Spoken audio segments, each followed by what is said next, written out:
Hello guys, भाई ये जो अभी आप वीडियो देख रहे हैं, ये वीडियो का इंट्रो अभी देने का कोई मकसद नहीं था, लेकिन आज इतनी बेकार चीज़ हमारे साथ में हुई, इतनी ख़राब चीज़ हुई, इतना बैड एक्सपीरियंस हुआ एक नए देश में आके, कोई उम्मीद नहीं थी भाई कि ऐसा होगा, और इसीलिए ये आपको पहले देना पड़ रहा है। तो मैं आपको एक शॉर्ट में बता देता हूँ गाइस। हम लोग वियतनाम में हनोई से निकले थे और हम लोगों को मलेशिया होके और जाना था इंडोनेशिया। तो मलेशिया में रुकना था, वहाँ फ्लाइट चेंज करना था, फिर इंडोनेशिया जाना था। इंडोनेशिया जब हम पहुंचे बहुत एनर्जी में थे कि हाँ यार सब बढ़िया है, बहुत अच्छे से हमने पूरा शूट भी किया आपको दिखाने के लिए भी, लेकिन लास्ट में कुछ ऐसा हो गया जिसने पूरा दिमाग खराब कर दिया। और कोई ऐसा नहीं कि किसी बंदे ने ऐसे किया हो भाई, ऑफिशियल्स की तरफ से, सरकारी चीज़ों की तरफ से, बहुत बेकार भाई, जो कोई उम्मीद नहीं थी यार। तो वीडियो शुरू करते हैं। शुरू में आपको जर्नी देखने को मिलेगी, बाद में वो चीज़ देखोगे आप लोग।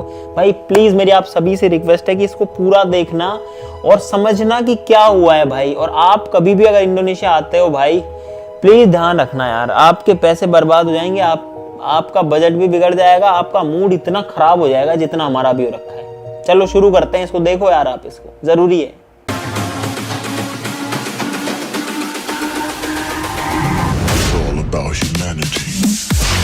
तो गाइस ये हमारा आखिरी दिन है इस देश में, वियतनाम में। अब पता नहीं आगे कब आना होगा, तो एक बार आपको फाइनली लास्ट में भी पूरा जो है लुक दिखा देते हैं कि कैसा दिखता है हनोई शहर। आ जाओ भाई साहब, ये है रात का नज़ारा हनोई शहर का, और आप लोग देख सकते हो कि जो गलियां हैं उनमें कितनी रौनक रहती है भाई। इस टाइम पे कितने लोग रहते हैं, हर कोई अपनी मस्ती में मस्त है यहाँ पे भाई। अब शोर शराबे से निकल करके हम लोग बाहर आ गए हैं और अब जा रहे हैं अपने होटल, वहां से निकलेंगे अगले देश के लिए। 12 o'clock midnight।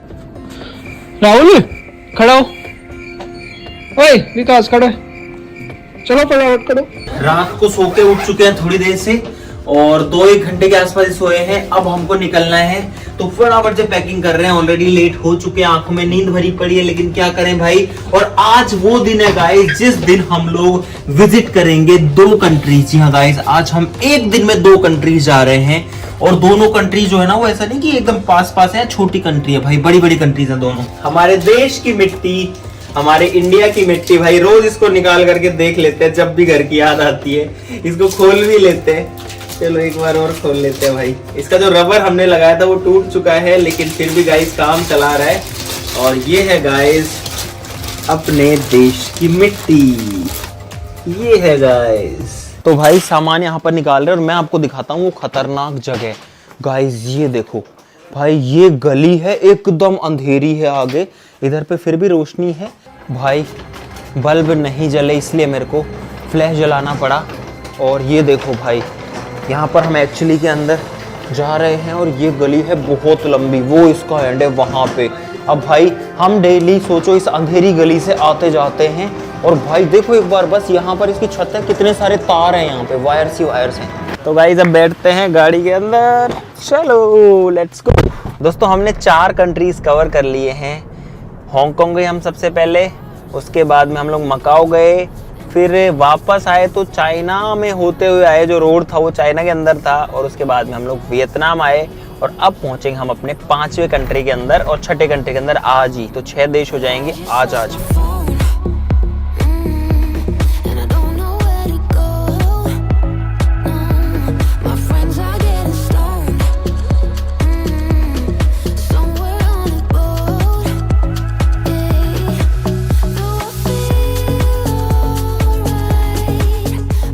तो गाइस एयरपोर्ट पहुंच चुके हैं, और ये है यहाँ का टर्मिनल जो डिपार्चर वाला है वो, और ये हमारा सारा सामान यहाँ पे भी आ चुका है, गाड़ी ले रहे हैं अभी।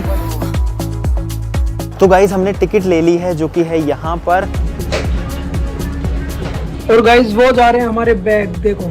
गाइस बहुत तेज भूख लगी थी, तो फ्लाइट जस्ट टेक ऑफ होने वाली, और हम लोग ले रहे हैं यहाँ पर भाई नाश्ता, बर्गर किंग मिला था तो बर्गर खा रहे हैं बस। तो भाई अब जा रहे हैं प्लेन के अंदर। हेलो साहब, और ये खड़ा हमारा प्लेन, और गाइस यहाँ पर ये लोग भी खड़े हुए हैं और हम लोग यहाँ 10-12 मिनट से बैठे हैं, वो लोग अब आए हैं क्योंकि उनका सीट पीछे था तो वो अलग लाइन में लग के आए हैं। गाइस अब प्लेन उड़ने वाला है, चल चुका है रनवे पे।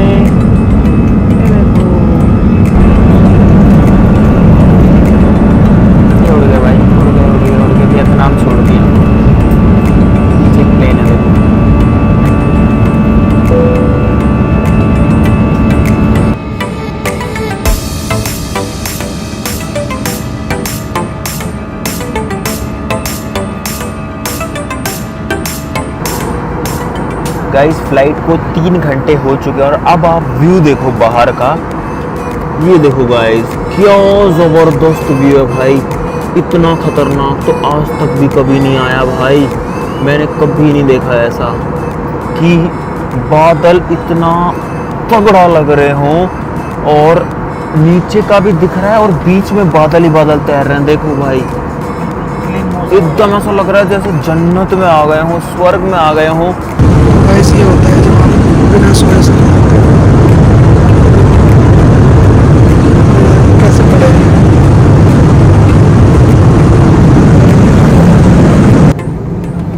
तो दोस्तों अब हम कुआलालंपुर के ऊपर आ गए हैं और ये है भाई कुआलालंपुर शहर। गाइस इधर पे ये समंदर है और इधर पे कुआलालंपुर है जो राजधानी है मलेशिया की। और यहाँ पर अब हम लोग लैंड करने वाले हैं और अब हम लोग बस लैंड करने वाले हैं जस्ट। अब आपको प्लेन ही प्लेन दिखेगी। और ये रनवे है गाइस, टच डाउन होने वाला है।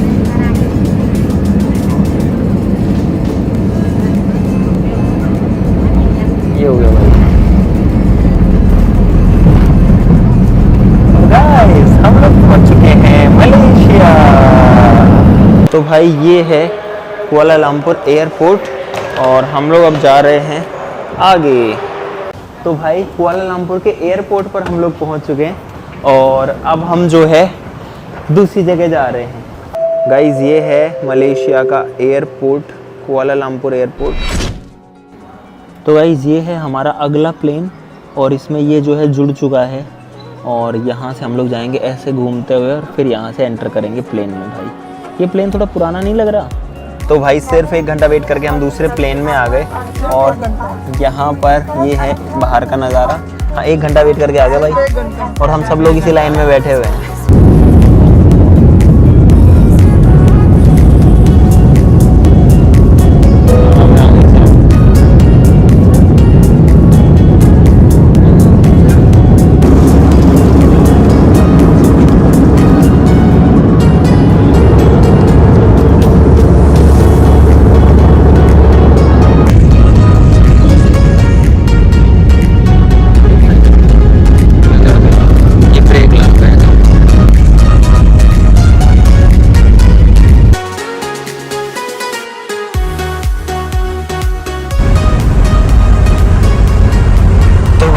इंडोनेशिया तो फाइनली हम लोग लैंड कर चुके हैं और मैं सोच रहा था कि आपके लिए सरप्राइज रखें कि हम कहाँ जा रहे हैं, लेकिन भाई कुछ ऐसा हुआ कि मुझे बताना ही पड़ रहा है।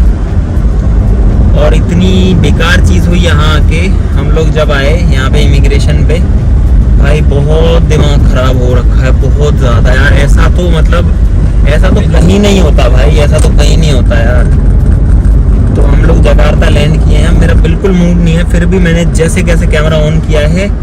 अभी मैं होटल पहुंचता हूं, उसके बाद मैं आपको पूरी स्टोरी बताता हूं कि क्या हुआ है। भाई बहुत गड़बड़ हुआ है यहाँ पे और पहले एक्सपीरियंस बहुत खतरनाक है यहाँ का। मुझे तो लग रहा था इंडोनेशिया बहुत अच्छा है, बहुत ऐसा है वैसा है, पर भाई पूरा मन उठ गया इससे। अभी लैंड किया है हमने।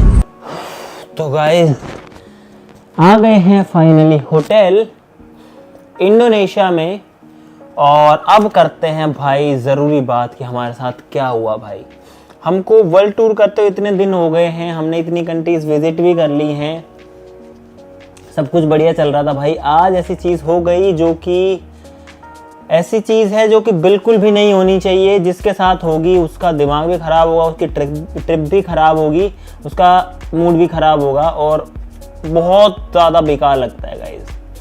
आज ऐसा हुआ, देखो मैं आपको आज सारी चीज़ें दिखाऊंगा इसके अंदर और अब इसमें किसकी गलती है किसकी नहीं है वो लोग जाने, उनको सही करने की ज़रूरत है इस चीज़ को। गाइस ये है हमारा पासपोर्ट। हम लोग वियतनाम से निकले थे, वियतनाम से मलेशिया। कुआलालंपुर में हमारी जो फ़्लाइट थी वो चेंज हुई थी, आप सभी को पता है, आपने देखा। तो वहाँ पर हमने फ़्लाइट चेंज करी और वहाँ पर हम लोग 1-2 घंटा के लिए रुके। उसके बाद में हम लोग वहाँ से निकल गए जकार्ता के लिए। जकार्ता है इंडोनेशिया की राजधानी। तो हम लोग को इंडोनेशिया आना था अपने अगले कंट्री के लिए। हम लोग इंडोनेशिया आ गए। इंडोनेशिया जब हम लोग आए तो बहुत बड़ी गड़बड़ हुई भाई, जो कि यहाँ पर है।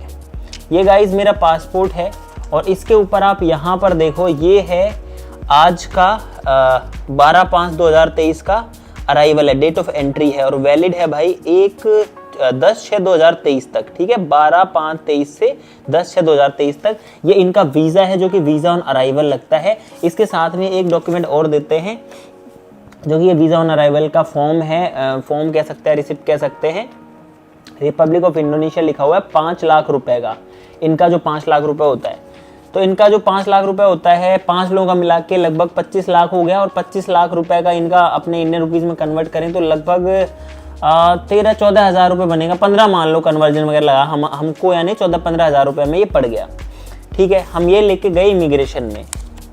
इमिग्रेशन जब आप किसी भी देश से आते हैं तो आपकी चेकिंग होती है कि आप सही इंसान हैं, सही देश से आए, आपका पासपोर्ट ठीक है, आपके डॉक्यूमेंट्स कंप्लीट है। अब भाई हमारी सब चीज़ें कंप्लीट थी, हमारी फ़्लाइट हम प्रॉपर लेके आए थे, हमारे पास प्रॉपर वीज़ा ऑन अराइवल का ये फॉर्म भी था, हमारी होटल बुकिंग भी कंप्लीट थी, सब कुछ था।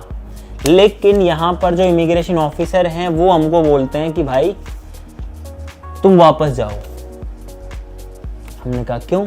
बोले हमें शेड्यूल बताओ, इटरनरी दो कि क्या करोगे तुम अगले इतने दिन। हमने बताया हमारा शेड्यूल ये था कि हम 3 दिन जकार्ता रुकने वाले थे, उसके बाद में 5 दिन हम लोग बाली रुकने वाले हैं। तो हमने उनको बताया, उनको टिकट दिखा दी, उनको होटल बुकिंग दिखा दी, सब कुछ दिखा दिया। लेकिन बावजूद इसके वो लोग बोल रहे हैं कि वापस जाओ। ये किया गया सिर्फ और सिर्फ हमसे पैसे हड़पने के लिए, पैसे लेने के लिए, और उन्होंने हमसे ली रिश्वत। जी हाँ, इमिग्रेशन ऑफिसर ने हमसे रिश्वत ली। वो एक बंदा नहीं था, वो 3-4 लोग थे, उन्होंने पहले देख लिया था कि ये लोग आ रहे हैं, भीड़ भाड़ थी नहीं वहाँ पे ज़्यादा, तो उनका पहले से टारगेट था कि इनसे तो पैसे लेने ही है। जब हमारी सारी चीज़ें कंप्लीट हैं तो भाई हम पैसा क्यों देंगे।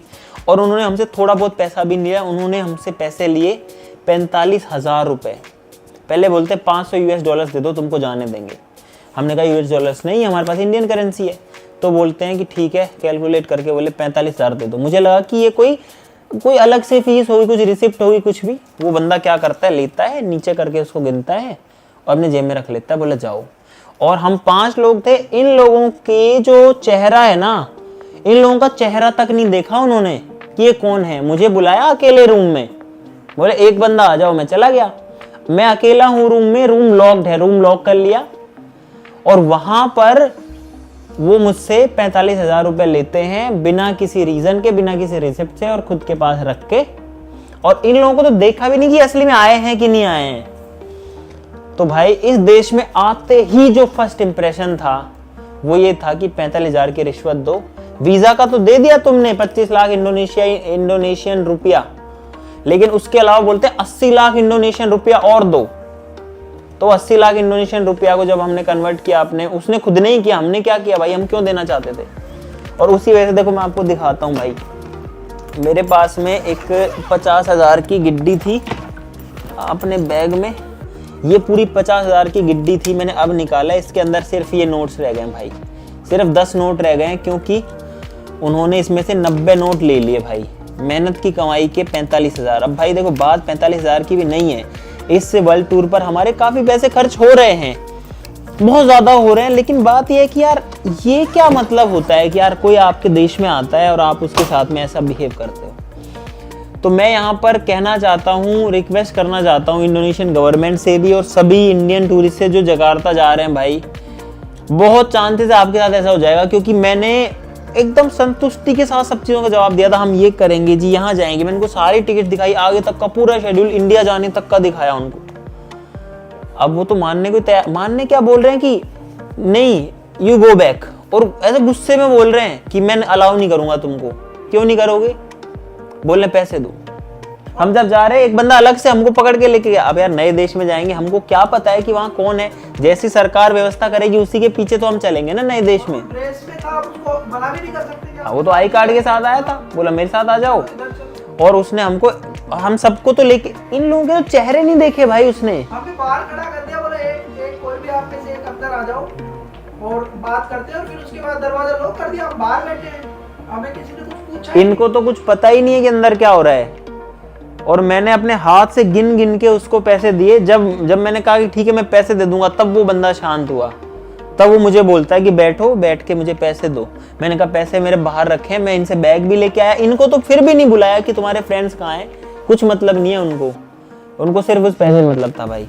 तो यार ऐसा होता है कि इतने बड़े देश में जिसकी इतनी, मेरे मन में तो बहुत रेस्पेक्ट थी इंडोनेशिया के लिए भाई, कि इंडोनेशिया है, वहाँ कल्चर है, वहाँ की इतनी चीज़ें हैं, हम क्या बताएं भाई, ऐसा हुआ है आज। और 45,000 हमारे गए, वो भी रिश्वत के भाई। जब काम की जगह लगाओ ना, किसी काम में पैसा लगता है तो मज़ा आता है, तो वो वसूल होता है। लेकिन ऐसी जगह देते हैं ना भाई, दिल बड़ा दुखता है यार, बहुत ज़्यादा, बहुत ही ज़्यादा। और इस टूर पे पहली बार मतलब दिमाग खराब हुआ है, इतना खतरनाक वाला दिमाग खराब हुआ है। हमने कुछ नहीं किया, सारे प्लान्स अभी रखे हैं आगे के। अब कुछ मन नहीं है यहाँ करने का। एक मन हो रहा है कि यहाँ से भाग जाएं, यहाँ इस देश से निकल के चले जाएं। एक मन हो रहा है कि जैसे कैसे करके भाई यहाँ पे झेलें और ऐसा कुछ आगे ना हो जाए, डर सा भी लग रहा है ना आगे भी। तो ठीक है गाइस, इतना ही अपडेट था आज के इसमें। अगर आप जकार्ता आते हैं भाई, मेरी आप सभी से रिक्वेस्ट है, अवेयर रहना, किसी को पैसे मत देना बिल्कुल भी। लेकिन आप सोचो यार, देना हम भी नहीं चाहते गाइस, हम लोग पढ़े लिखे हैं, हम लोगों को सब पता है, हम लोग इतने कंट्रीज में जाते रहते हैं, स्टिल उन्होंने ऑप्शन ही नहीं छोड़ा। एक बात बताओ, किसी के पास पैसे इतने हो, हाँ, जिसके पास पैसे नहीं हो तो कुछ भी नहीं कर सकता। फंस जाएगा यहाँ। और यार कोई अगर इतना दूर से आएगा, इन्होंने 45,000 लिए, कोई आएगा, कम से कम भी नहीं, अगर 5 लोग आएंगे तो भाई कम से कम आप मानो कि 1-1.5 लाख रुपए की तो टिकट हो जाएगी इकोनॉमी की, सिंगल साइड की। तो 2-3 लाख रुपए की तो एक कंट्री की टिकट हो जाएगी। हमारी आगे 4-5 टिकट पेंडिंग है, तो हमें तो सीधा 8-10 लाख का नुकसान हो जाएगा।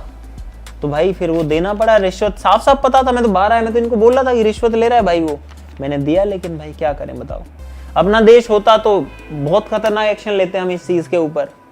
होने नहीं देते, पहली बात, होता तो भी इसके ऊपर एक्शन लेते भाई। रिश्वत देना एक तरीके से अपने को खुद को ऐसा लगता है कि यार क्यों कर रहे हैं। वही बात है भाई, हम किसी को ही नहीं देते भाई, कोई मतलब सही नहीं है ना यार, मेहनत की कमाई में किसी को क्यों दोगे आप रिश्वत। लेकिन अब बात यह है कि भाई दूसरा देश है, हम तो आपको बता ही सकते हैं कि ऐसा हुआ है भाई। प्लीज़ सब लोग ध्यान रखना, ये रिसिप्ट है और मैंने आपको ये भी दिखाई दिया, एक बार फिर से दिखा देता हूँ गाइस।